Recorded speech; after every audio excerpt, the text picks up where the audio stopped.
at least 24 requests from different people to continue to cover this topic, cover this subject. And I guess in a sense, it's journalism, right? And we have to spread information and awareness, even if that awareness is gauged as hating, by those who don't know any better. So I'm just going to continue to speak the truth. And what I'm going to do today is break down 5 legitimate and irrefutable reasons why investing with Jay Morrison and the Tulsa Real Estate Fund is a bad idea. Let's start off with the first reason and the biggest reason. A lot of official organizations believe this is a terrible idea. Now, when I first heard Jay Morrison's plan, I heard him say it out of his own mouth. I was right there in the room. I witnessed him say it. And I thought to myself, man, that's a terrible idea. But I said, you know what? This is a brother doing something positive for the community, whatever. I'll see what it is later on. Maybe we could rock with it.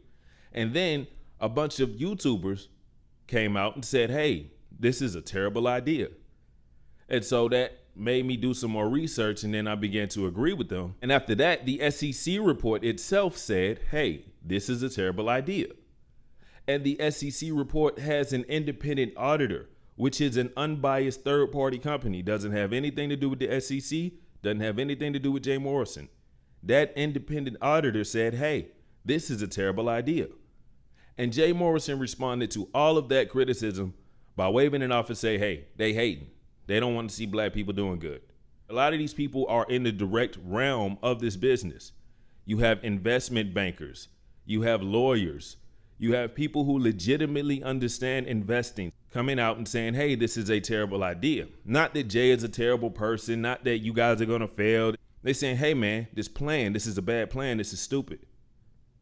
So after he dismissed all of those groups, finally we have representatives of the NFL coming out and say, hey, this is a terrible idea. But they also tacked on, hey, these guys may be questionable in their history. So now you have official organizations, legitimate institutions that have nothing to gain, nothing at all in this world to gain by telling you this information. They're coming out and saying, hey, be careful.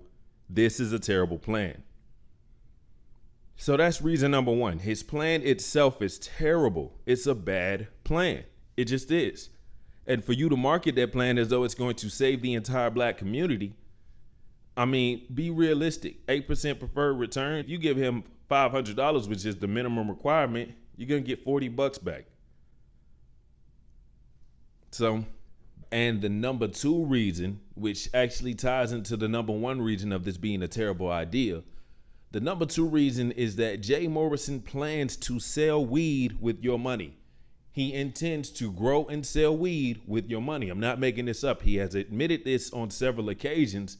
And ever since I called him out on it in previous videos, he has stopped mentioning it publicly and directly, but they still allude to it.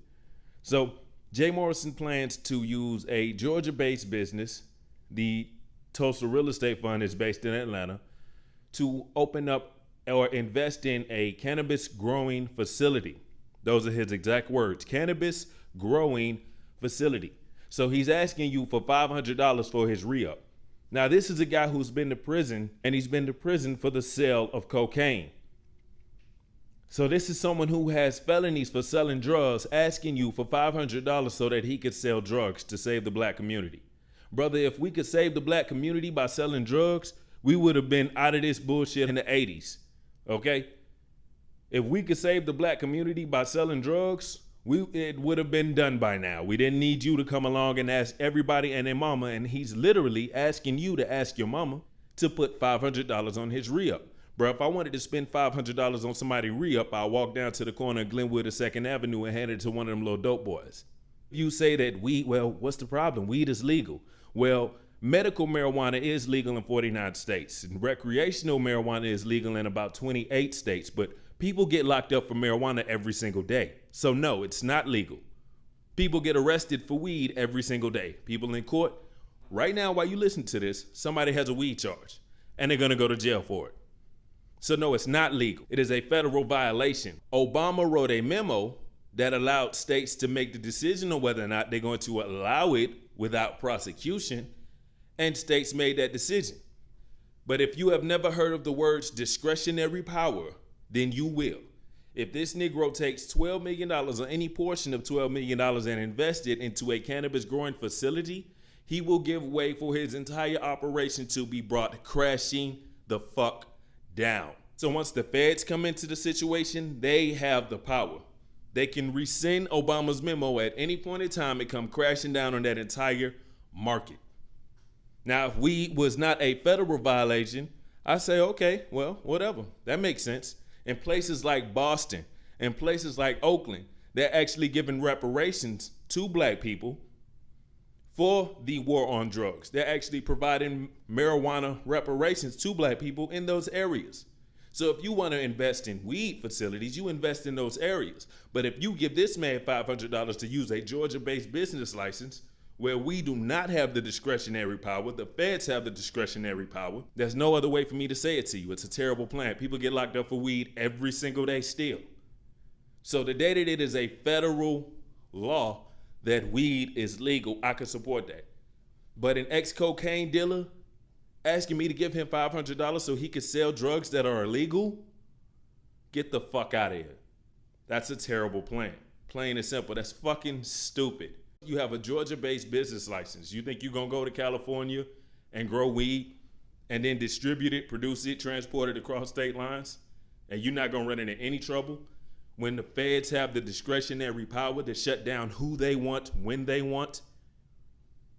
And this Trump administration is looking specifically, this Trump administration is looking specifically to subjugate minorities? Come on, fam. That's number two. Number three is, the second reason would be is that Jay Morrison himself is a liar. He's a liar. If you listen to any of Jay Morrison's speeches, you will find that he lies several times, at least 5 or 6 times per lecture, per speech. But a lot of people don't notice it because they're so emotionally invested, they don't realize that this man is lying to them to their face. So when he tells you that we are the first ever 100% black-owned real estate crowdfund in the history of mankind. They lie. That's a lie. Frame it very specifically by saying they're tier 2, regulation this, regulation that. But by the time you get to the point where you're trying to pass this off as though you are the first person to start an equity crowdfund for real estate, first black person to do it, that is a lie. Buy Back the Block was accepting campaign contributions at the same point in time where Jay was still doing the paperwork to get started. So that's a lie. You're not the first, and by that logic, you're definitely not the only. Equity crowdfunding for real estate has amassed about $3 billion in 2016 alone. So out of the billions and billions of dollars that were made in equity crowdfunds for real estate in 2016, Jay Morrison wants you to believe that none of those people were black. I could show you dozens of lies, and I've already done that in a few videos, so go back and check those videos. The number 4 reason would be money-related issues. Now, for an equity crowdfund campaign operator or manager, they have some extraordinary issues with money management. And it's all across the spectrum. First and foremost, this is someone who brags about shopping in the Gucci store with rappers. I'm not lying about that. You asking poor people for $500, but you're bragging about being in a Gucci store shopping with a rapper, right? And then you also have a crowdfund for your wedding, charging people for your wedding, asking people to donate to your wedding. Now, when I first saw this, I thought to myself, man, I can't hate on that. You know, maybe it's just like a new way of giving somebody a wedding gift. But then I had to think about it realistically. After hearing him brag about being in the Gucci store shopping, I thought to myself, if a millionaire walked out of a Gucci store and asked me for $20 to help take his girl shopping, I don't care if it's your wedding or not. If you a millionaire, don't come asking me for $20 to take your wife shopping. Think about that realistically. If you a millionaire, $20 is less than pennies, and you don't need my money more than I do. So why would I come out of my pocket? I'm not even cool with you like that, fam. We ain't even on no name-to-name basis. Why you asking me for money for your wedding? You tripping. Just really think about that. It's a money management issue. Not only that, charging people $50 for a stream to watch your wedding. Now that's where it gets especially foul, because if you get invited to a wedding, the people who are throwing that wedding reception pay for your experience. They're not asking you to pay for your food and this, that, and the third. I don't know. Maybe some of y'all low budget courthouse niggas. I don't know. But if you go to a traditional wedding Your experience is paid for. And a millionaire. Then I have to look, they have a crowd fund for everything. Almost everything they do is tied to asking people for money, which is crazy because at the end of the day, it's like, what do you really do? It sounds like you're having some money management issues, which leads me to my next money management issue, and that is Jay's 2016 bankruptcy. Jay filed for a Chapter 7 bankruptcy, and when he filed a Chapter 7 bankruptcy, he claimed to only make $2,000 a month. Now, I don't know very many millionaires who make $2,000 a month. Maybe it's possible, but in the reality that I live in, I make way more than $2,000 a month. I'm not a millionaire. Now, the bankruptcy is public information. You can look it up. All right. So I'm thinking maybe I might not hate on him because I wasn't there. I don't know circumstantially what happened, but the proof is in the paint. The records are public information. He owed that man $200,000 and he filed a bankruptcy so he would not have to pay his homie or his ex-homie $200,000 that he cheated him out of. That's basically a millionaire saying, I need your hard-earned money more than you do. Long story short, you can do your own homework and look it up. Everything I'm saying is factually correct. If you prove me to be incorrect on that, I'll take the video down. But you can't. It's facts. So we have a team that has money management issues, all right? Which ties into my last reason. Reason number 5 is that they don't know what the hell they are doing. When you are building any sort of a team for basketball, take a basketball team, for example. Who would build a basketball team and get the least experienced players that they could find and tell them that they're going to take the team to the championship with the least experienced players that they could find? A lot of people that are involved with Tulsa Real Estate Management Group are completely inexperienced. Judging from that example, if one of your head officers is already unqualified, I'd imagine there are many other people in your group that are unqualified as well. Now, from my understanding and from what I've seen, Jay has a video where he's requesting help, as he does all the time. Jay is trying to hire his major positions for this company using a YouTube comment section. So when you are hiring from your YouTube subscriber base, instead of actually going out and actually searching for professionals in these fields, whether it's graphics, IT, web design, app design, whatever the case may be, even if you went to some place like Fiverr.com, a smarter option and a cost-effective option, you could use Fiverr.com for people who have thousands of reviews than trying to hire from your YouTube subscriber base to run your operation. That's filthy and it's sloppy. So they're not employees that you actually have to pay taxes on. Better, higher quality work for less, with less struggle and less strife. But see, if you don't know what you're doing, then you don't know that. So if you need graphics, IT, app, web design, whatever the case may be, or a proposal even, grant writing, any of those things, you could go to Fiverr and get that. And you say, well, Jay's worried about hiring black people. So hire some black people off of Fiverr. And that's another thing. There are discriminatory laws against you just hiring black people, saying that moving forward, we're going to have an all black this, all black that, which Jay has said, moving forward, we're going to have an all black management team. Turns out, that's against federal law to even say that. Several different offices in the United States right now that can shut your entire operation down with a few pen strokes. All black, we only gonna be black this, or only gonna be black that. Because with the Trump administration, homie, you're gonna have a whole lot of officers just sitting back laughing at your ass, waiting for you to feel like you don't reach your peak, and they're gonna pull the rug right from under you. You're gonna be on your ass. Like I told you, I don't argue. I only debate with my equals. You don't have management in these areas. You don't have experience in these areas. And you've admitted it, inadvertently admitted it, when you say things like, well, this is the first ever.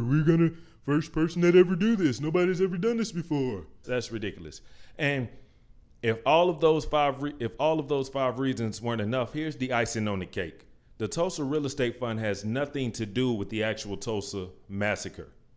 The thing that they keep naming their company after and telling you the story about, they don't have any ties to the Tulsa real estate victims. They don't plan on contributing in any significant way to the Tulsa victims. He's been asked by people in his own group, hey, are we going to do anything for Tulsa? And his response was, yeah, we'll do something in spirit. That was his exact response. Do we plan to do any investing in actual Tulsa, Oklahoma? Do we plan to do any investing in Tulsa, Oklahoma? Absolutely. We will be investing in the inspirational village of the village. Yes.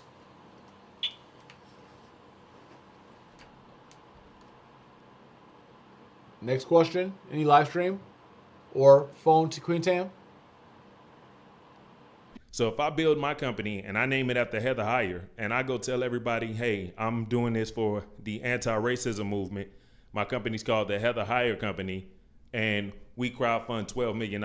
And I find out that Heather Heyer's mother or her children or her family has now incurred massive debt. I learned that Heather Heyer's family is in massive debt due to her medical bills or whatever, and they're going bankrupt. And I've made millions of dollars using Heather Heyer's name, and I do nothing for that family at all. So you shouldn't call this the Tulsa Real Estate Fund. You need to call this the J. Morrison Atlanta Re-Up on My Marijuana Fund, because that's what it is. I have no ill wishes for him, his organization, his family. I wish him many years of success. Good luck and congratulations on your wedding. But all of these other 5 different reasons why, yeah, man, that's a simple enough reason for me not to fuck with you. So there you go, 5 reasons in a nutshell. I have done a deep dive. I have done lots of research. I have done lots of studying at the request of the people who asked me to continue to cover this topic. Again, best of luck to this company. I've given them suggestions on how they can make their company legitimate and not have to worry about everybody, including these official organizations, saying that they are a scam. It's up to them to take that advice and run with it. I can give you the toilet tissue. It's up to you to wipe your ass. You know what I'm saying? So to everybody, get in the box. Let me know what you think. It's PolitiChat, Urban Economics. The first ever black-owned, SEC-regulated real estate crowd fund. I just seen, as many of you saw on my post, Ernestine and I ran into 21 Savage in the Gucci store yesterday. And 21, Ernestine ran up on him, told him what we were doing. Yeah, we got some live stream questions. Somebody said, any investments into cannabis growing facilities? Yeah, greetings, King, 1 second. Someone asked any investments in the cannabis growing facilities. That is on our radar, for sure. I want to be very clear. I don't represent the investors. I represent Tulsa Real Estate Fund, and I don't endorse any type of investing. But hello, yes, I'm Terry. I'm from Atlanta, and I'm a current investor as well.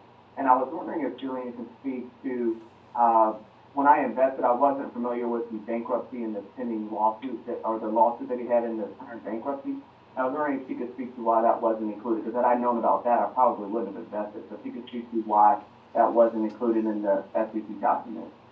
Oh, yes, absolutely. And if you would not have invested had you known that information, then I absolutely encourage you to ask for your money back. Don't sit there and have regrets because you feel that something should have been disclosed and it was not. So yeah, there's reasons I can't exactly disclose here, but there is a report coming out tomorrow that is going to be discussing it. The Form 1A form, I feel, does not provide enough disclosure, so I have elected to provide it as initial public offering. Being a Regulation A company, however, doesn't force the company to report every quarter. Instead, the only requirement is to report every semi-annual period and as major events happen. So that is the route we have elected to go. And this is a good thing for investors, because the less the company spends on audit fees and accounting fees and legal fees, the better it is for the investor.